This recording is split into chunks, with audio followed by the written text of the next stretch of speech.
Hello, hi guys, welcome to Vinayak Believers classes. Okay, so students, आज मैं लेकर आई हूँ आपके लिए टॉपिक रंगों द्वारा परिसज्जा, क्योंकि हमारा टॉपिक जो चल रहा था प्रिंटिंग डाई का और डाइंग एंड प्रिंटिंग वाला जो टॉपिक चल रहा था उसी को हम कंटिन्यू कर रहे हैं. सो चलिए स्टार्ट करते हैं हमारा आज का टॉपिक रंगों द्वारा परिसज्जा. ओके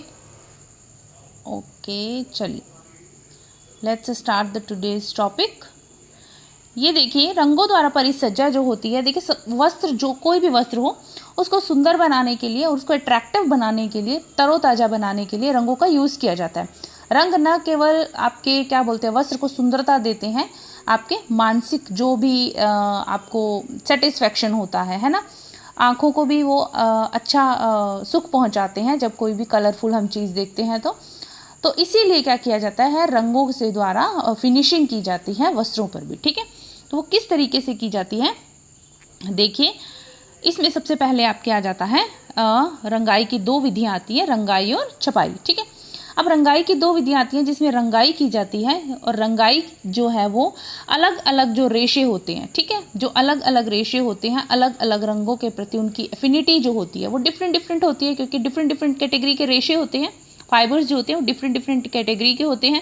हम रंगाई की बात कर रहे हैं. ठीक है, तो उसमें क्या होता है कि जब एफिनिटी डिफरेंट होती है तो जो जितने भी कैटेगरी के फाइबर्स होते हैं वो जो सब होते हैं वो एक ही रंग से क्या होते हैं, नहीं रंगे जाते. ठीक है, एक ही रंग से नहीं रंगे जाते.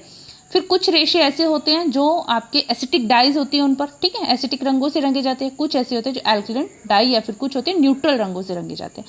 तो इन चीज़ों का ध्यान रखना पड़ता है, बिकॉज जो रेशे होते हैं उनसे बने हुए वस्त्र जो होते हैं वो डिफरेंट फाइबर्स उनमें यूज़ किया होता है. इसीलिए हर रेशे की ताप सुनम्य जो होती है वो अलग होती है. ताप सुनम्य रेशे से बने वस्त्रों को जो कलर करना होता है वो थोड़ा सा हार्ड हो जाता है. ठीक है, इनमें क्या होता है, एब्जॉर्प्शन पावर का भी कमी होती है, एब्जॉर्ब नहीं करते हैं जल्दी से.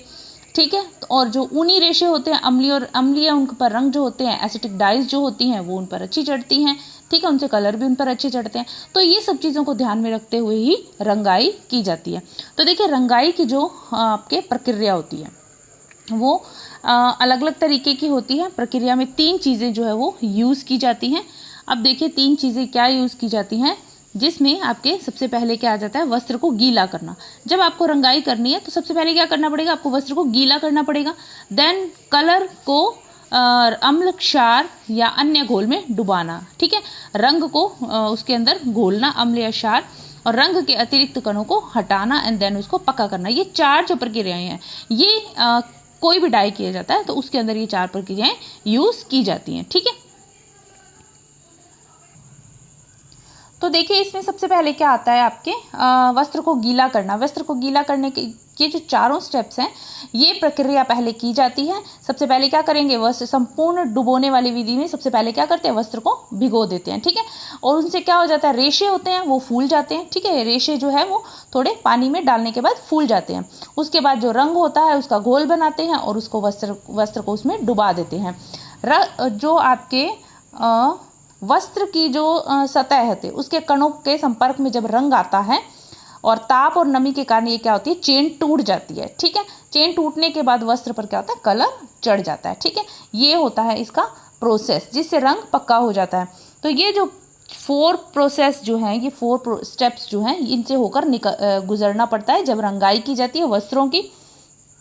उसके अलावा देखिए रंग को पक्का करने के लिए क्या करते हैं, रंग कितनी गहराई तक रेशों में गया है, जितनी गहराई तक रेशों में प्रवेश करता है स्थायी और पक्का रहता है. ज़्यादा अगर गहराई में जाता है, जितना ज़्यादा गहराई में जाता है कलर उतना ही ज़्यादा पक्का रहता है. ठीक है, तो वस्त्र जो आपके वस्त्र निर्माण से पहले जो कच्ची अवस्था होती है जब उसके अंदर रंगाई की जाती है, ठीक है, कच्ची अवस्था जो होती है मीन्स की फाइबर की बात हो रही है यहाँ पर. ठीक है, तब जो रंगाई की जाती है वो क्या होती है, वो ज़्यादा अच्छी मानी जाती है क्योंकि उस पर रंग क्या होता है, पक्का चढ़ता है. ठीक है, तो ये जो इसके 4 स्टेप्स हैं इनसे निकलना पड़ता है रंगाई. फिर आता है रंगाई की आपकी अवस्थाएं. रंगाई की अवस्थाओं में देखिए रेशों की रंगाई.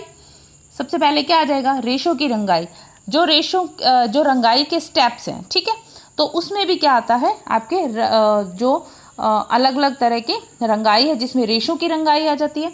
धागे की रंगाई आती है और तैयार वस्त्र की रंगाई आती है। ठीक है, तो अब जो स्टेजेस हैं, ठीक है, डिफरेंट स्टेजेस ऑफ डाइंग, जिसमें सबसे पहले हम किसके बारे में बात करेंगे, हम बात करेंगे रेशों की डाइंग के बारे में। ठीक है, अब रेशों की डाइंग जो है वो कैसे की जाती है, मीन्स की जो फाइबर है, ठीक है, फाइबर को ही कलर कर देना, वो होता है आपके डाइंग, जिसको क्या बोल सकते हो, रो स्ट्रोक डाइंग और फाइबर डाइंग। ठीक है, जैसे रेशों को रो स्ट्रोक भी कहते हैं। अब इसको रो स्ट्रोक क्यों कहते हैं, क्योंकि ये क्या होता है, एक तरह का वस्त्र निर्माण के लिए जो कच्चा माल होता है ना, उसे बोलते हैं रो स्ट्रोक। सो वो होता क्या है, वो होता है फाइबर। सो फाइबर को क्या बोला जाता है, रो स्ट्रोक कहता है। ठीक है, तो कच्ची अवस्था में जब वस्त्र को क्या करते हैं, रेशों को रंगा जाता है, वस्त्र को नहीं, रेशों को जब रंगा जाता है तो क्या होता है, वस्त्र किस में जाता है, गहराई, कलर जाता है गहराई तक प्रवेश करता है, और सभी स्थानों पर क्या होता है, जितनी भी फाइबर्स की जो भी जगह होती है, सब पर क्या होता है, जो कलर होता है वो एक समान चढ़ता है। ठीक है, और क्या होता है, पक्का भी होता है, टिकाऊ भी होता है। ठीक है, और इन पर किस किस पर कलर किया जाता है रेशों में, सूती, लीनन, ऊन के सूती, लीनन, ऊन, रेशम आदि के रेशों को कच्ची अवस्था में ही रंगा जाता है। मीन्स कि आप इसको क्या बोल सकते हैं, प्राकृतिक रेशे। ठीक है, प्राकृतिक रेशों को कच्ची अवस्था में ही रंगा जा सकता है। ठीक है, ये बात आ रही है। अभी इसके अंदर ही देखिए, जो इसके अंदर भी 3 प्रकार की डाइंग होती है, वो कैसी होती है, देखिए। फर्स्ट आ जाता है टॉप डाइंग। टॉप डाइंग के अंदर आपके क्या आता है, वर्स्टेड ऊनी रेशों को इसके अंदर रंगा जाता है टॉप डाइंग में। अब इसमें क्या किया जाता है, चरखी के ऊपर लपेट कर जो आपके क्या करते हैं, जो रेशे होते हैं उनको क्या करते हैं, चरखी के ऊपर लपेट देते हैं। पहले उनको क्या करते हैं, कॉम्बिंग करते हैं उसकी, जब सारे जो फाइबर्स होते हैं स्ट्रेट हो जाते हैं, उनको क्या करते हैं, एक चरखी होती है उस पर लपेट देते हैं, और इन चरखियों को क्या करते हैं, रंग के घोल में डुबाया जाता है बार बार। ठीक है, रंग के घोल में डुबाया जाता है। ये चक्की नहीं, यहाँ पर आएगा चरखियाँ। ठीक है, ध्यान रखिएगा, चरखियाँ, उसके ऊपर फाइबर्स को क्या करते हैं, लपेट देते हैं, और फिर उसके ऊपर उनको डुबाते हैं, और फिर उससे कलर हो जाता है। देन उनको क्या करते हैं, सुखा लिया जाता है। ठीक है, ये तो टॉप डाइंग का है। देन आता है आपके डॉप डाइंग। डॉप डाइंग क्या होता है, ये इनसे आपके कृत्रिम रेशे रंगे जाते हैं। इसमें क्या किया जाता है, इन रेशों को तैयार करने के लिए क्या करते हैं, जो आपके रसायन होते हैं, केमिकल्स जो होते हैं, ठीक है, उनको मिलाकर क्या करते हैं, एक घोल तैयार कर लेते हैं। ठीक है, केमिकल्स को मिलाकर एक घोल तैयार किया जाता है। उसके बाद इसके अंदर क्या करते हैं, इन घोलों के अंदर जैसे वो स्पिनिरेट होते हैं, उनके छिद्रों में से इनको गुजारा जाता है। इस घोल और गुजारने से पहले ही क्या किया जाता है, उनको रंग में रंग के इस घोल में उनको क्या किया जाता है, डाल दिया जाता है। मीन्स की जो आपके केमिकल्स होते हैं, ठीक है, उनको मिलाकर एक घोल जिसको तैयार करते हैं, इन घोलों को स्पिनिरेट के छिद्रों से गुजारने से पहले ही इस घोल में रंग डाल दिया जाता है। ठीक है, जो घोल बनाया जाता है उसी के अंदर कलर्स डाल दिए जाते हैं। इसके बाद इनको स्पिनिरेट के छिद्रों से गुजारा जाता है, रंग पक्का भी चढ़ता है। और क्या इसके बारे में यही बात, धूप है, ब्लीच है, पसीना है, धुलाई, हीट है, ठीक है, इनसे ये क्या होते हैं, प्रभावित नहीं होते। तो जो जितने भी कृत्रिम रेशे हैं वो इस रंगाई से रंगे जाते हैं। किस रंगाई से, डॉप रंगाई से। प्राकृतिक रेशे टॉप रंगाई से, वर्स्टेड ऊनी रेशों को इनसे रंगा जाता है। ठीक है, चरखी पर लपेट लिया जाता है, देन उनको रंगा जाता है। ठीक है, नेक्स्ट आता है आपके स्टॉक रंगाई। ये क्या होती है, सबसे सस्ती विधि होती है, और इसके ऊपर क्या किया जाता है, उच्च तापक्रम का यूज किया जाता है, उच्च तापक्रम का उपयोग किया जाता है। इसमें क्या करते हैं, स्टॉक रंगाई के लिए जो फाइबर्स होते हैं, ठीक है, जो आपके फाइबर्स होते हैं उनको क्या किया जाता है, फाइबर्स को बड़े बड़े जो टैंक होते हैं, ठीक है, उसके अंदर इनको डाल दिया जाता है, और हाई टेम्परेचर जो होता है वो इसके अंदर प्रवाहित किया जाता है। और इससे क्या होता है, रेशे जो होते हैं, रेशों जो होते हैं वो रंग के साथ क्या करते हैं, क्रिया करते हैं। ठीक है, क्रिया करवाई जाती है, और एक पंप होता है, उसकी सहायता से रेशों में रंग प्रवेश हो जाता है। ठीक है, ये आता है आपके स्टॉक रंगाई। ठीक है, तो इसके ये सबसे सस्ती विधि है और उच्च तापक्रम का उपयोग किया जाता है, ये ध्यान रखिएगा। नेक्स्ट चलते हैं धागे की रंगाई। अभी हमने पढ़ा फाइबर की रंगाई, अभी हम पढ़ेंगे धागे की रंगाई। तो धागे की रंगाई देखिए सेकंड नंबर आ रहा है। तो धागे की लच्छियां या पैकेज बनाकर रंगा जाता है। अभी क्या करते हैं, रेशों से जब धागा बनकर तैयार हो जाता है, फिर उनकी क्या करते हैं, स्कीन्स बना ली जाती हैं। ठीक है, स्कीन्स बनाने के बाद इनको एक रॉड होती है, उसके ऊपर क्या किया जाता है, लपेट लिया जाता है, और लपेटने के बाद इनको भी रंग के टैंक में फिट कर देते हैं, और फिर जो आपके लच्छियाँ होती है वो रंग में डूबती रहती हैं। ठीक है, घूमता है वो जो टैंक होता है, उसके अंदर वो घूमता रहता है और फिर ये आपकी लच्छियाँ जो होती हैं रंगी जाती हैं, ठीक है, और अच्छे से उन पर कलर भी चढ़ जाता है। अभी इसके अंदर क्या है देखिए, सूती व लीनन के धागों को रंगने के लिए इस विधि का यूज किया जाता है। सूती जो होते हैं कपास जिसको बोला जाता है कॉटन, और लीनन के जो भी थ्रेड्स होते हैं उनको कलर करने के लिए इस जो विधि का है यूज किया जाता है, ठीक है, धागे की रंगाई जिसको बोला जाता है। और फिर रंग अच्छे चढ़ते हैं और क्या होता है उसके बाद इसके अंदर रंगने के में जो आपके जो चीज़ें बाधा पहुंचाती हैं वो क्या हो सकती है, धागे की ऐंठन। जब धागे की रंगाई की जाती है तो उसके अंदर जो चीज़ें बाधाएं पहुंचा सकती हैं कलर डाइंग के टाइम में, तो वो होती है आपके ट्विस्टिंग, ठीक है, धागे की ट्विस्टिंग, ऐंठन, उसके ऊपर बुनाई, कढ़ाई, वस्त्र की जो भी रचना, सघनता, ये सब चीज़ें, ठीक है। और कई बार क्या होते हैं, अगर धागे नहीं होते, धागे की लच्छियाँ ना बनाकर उनके पैकेज बना लिए जाते हैं, ठीक है। तो धागे की जो रंगाई होती है वो धागे की लच्छियाँ या पैकेज बनाकर उनको रंगा जाता है, ठीक है, ये बात आ रही है इसके अंदर। आई होप आपको समझ में आ गया होगा। और जो ये पैकेज होता है कैसे बनाया जाता है कि एक छड़ होती है, ठीक है, तो उसके ऊपर क्या करते हैं, छिद्र होता है उसके अंदर और उसके ऊपर जो होता है वो धागा लपेट लिया जाता है, ठीक है। नेक्स्ट चलते हैं हम आपके तैयार वस्त्र की रंगाई, ठीक है। अभी हमने क्या पढ़ा, फाइबर की, देन हमने पढ़ा जो यार्न डाइंग और स्किन डाइंग, आप कुछ भी बोल सकते हैं धागे की रंगाई के बारे में, ठीक है। यहाँ पर यार्न डाइंग की जगह आपकी स्किन डाइंग भी लिखा हुआ आ सकता है, पैकेज डाइंग भी लिखा हुआ आ सकता है, तो आप कंफ्यूज नहीं होइएगा, ठीक है।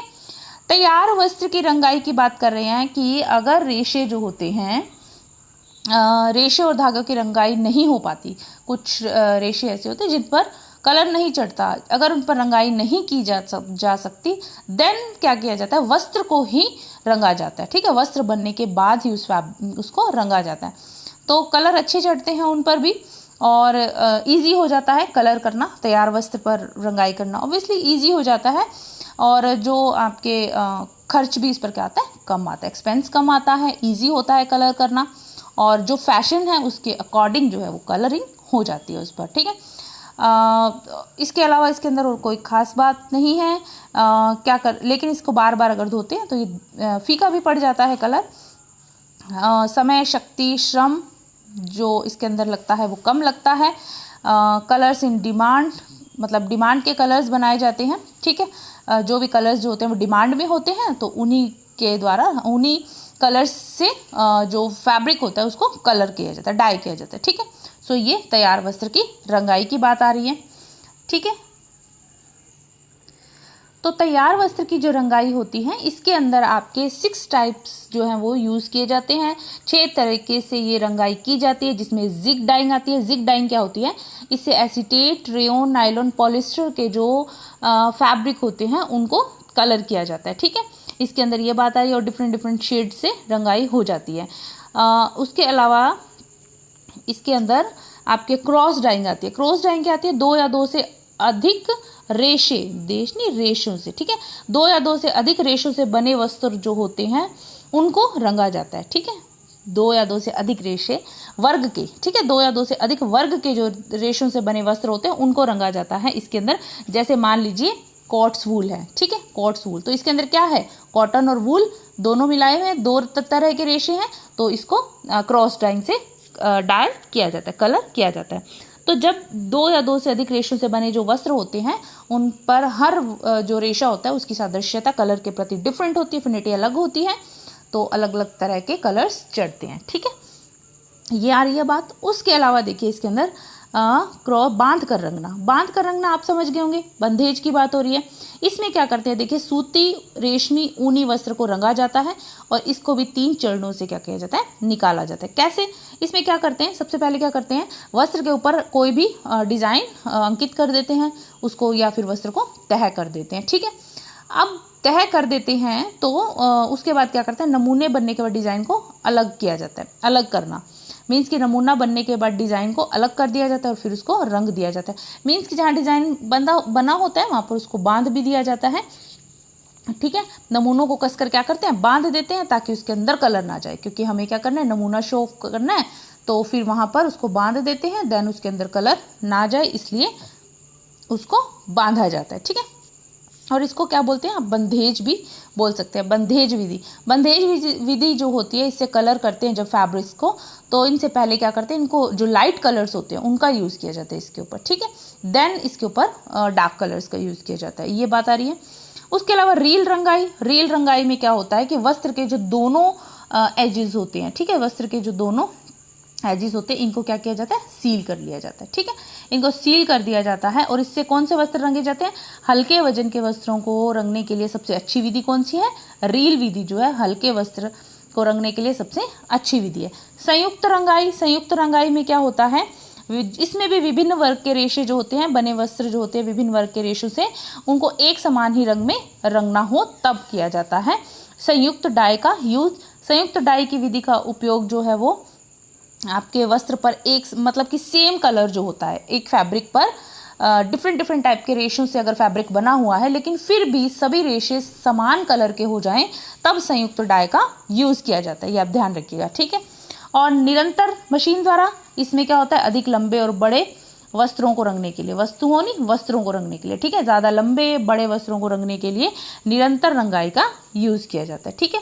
ये इसके अंदर 6 प्रकार रंगाई के आ गए हैं।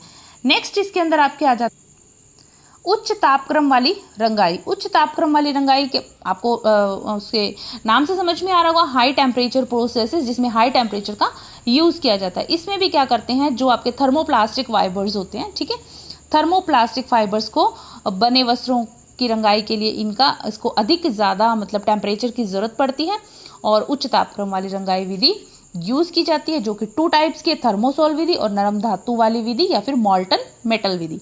थर्मोसोल विधि जो है, इसमें क्या करते हैं, पहले सामान्य जो आपके तापक्रम होता है, ठीक है, सामान्य जो टेम्परेचर होता है उसमें वस्त्र को कलर किया जाता है, ठीक है। उसके बाद इसको वस्त्र को क्या किया जाता है, सुखाया जाता है। पहले क्या किया जाता है, नॉर्मल टेम्परेचर में जो फैब्रिक है उसको डाई कर लिया जाता है। देन उसको क्या किया जाता है, ड्राई किया जाता है, सुखाया जाता है। देन उसको क्या किया जाता है, 350 डिग्री फ़ारेनहाइट, ये देखिए टेम्परेचर दिया हुआ है ना, इस पर हीट सेट की जाती है और फिर इस पर रंग चढ़ता है, प्रक्रिया की जाती है, रंग पक्का चढ़ता है। और जो डेक्रोन के रेशे होते हैं, ठीक है, डेक्रोन के रेशे, ये देखिए ये लिखा पड़ा है, ठीक है, ये देखिए डेक्रोन पर यह रंग सबसे सुंदर और पक्के चढ़ते हैं। 350 डिग्री फ़ारेनहाइट हीट सेट होता है थर्मोसोल विधि, ठीक है। नेक्स्ट आ रहा है नरम धातु वाली विधि या मॉल्टन मेटल विधि। इसमें देखिए पिघले धातु के मिश्रण का यूज किया जाता है और इसमें सघन बुनाई के वस्त्रों तथा कढ़ाई की गई वस्त्र जो होते हैं उनको रंगा जाता है। और टेम्परेचर कितना होता है, हीट 200 से 250 डिग्री फ़ारेनहाइट तक इसका हीट सेट किया जाता है, ठीक है। एक यू आकार का टब ले लेते हैं, उसके अंदर धातु के मिश्रण को घोल को डाल देते हैं, 200 से 250 फ़ारेनहाइट तक टेम्परेचर रहता है और इस घोल के अंदर वस्त्र को डालते हैं और फिर इसको ये रंग जाता है, ठीक है। तो ये इसका प्रोसेस है, नरम धातु वाली विधि या मॉल्टन मेटल विधि। ये 2 तरीके से उच्च तापक्रम वाली रंगाई की जाती है, ठीक है। आई होप स्टूडेंट्स आपको समझ में आ गया होगा कि वस्त्रों व रंगों द्वारा वस्त्रों की परिसज्जा कैसे की जाती है, कौन कौन से टाइप्स हैं। उम्मीद है पूरी कि आप लोग समझ गए होंगे और टाइप्स भी आपको समझ में आ गए होंगे। So keep learning, keep supporting and अपनी प्रैक्टिस करते रहिए, कुछ साथ साथ में डिटेल भी पढ़ते रहिए, क्वेश्चंस की प्रैक्टिस भी करते रहिए, आपको डेफिनेटली हेल्प मिलेगा मेरे वीडियोज से। और पेपर बहुत नज़दीक है, सो अच्छे से प्रैक्टिस कीजिए। Thank you so much for watching. अगर मेरा वीडियो अच्छा लगे तो लाइक शेयर सब्सक्राइब करना नहीं भूलिएगा। एंड टेलीग्राम पर 5 o'clock डेली क्विज चलता है एंड आप ज्वाइन कीजिए, प्रैक्टिस कीजिए, अपने आप को चेक कीजिए, अपने आप को टेस्ट कीजिए कि आप कितना आपकी प्रिपरेशन में कितना दम है, कितनी सॉलिड हो चुकी है, ठीक है, और आप एग्जाम के लिए कितना प्रिपेयर हो चुके हैं। Okay, thank you so much, bye.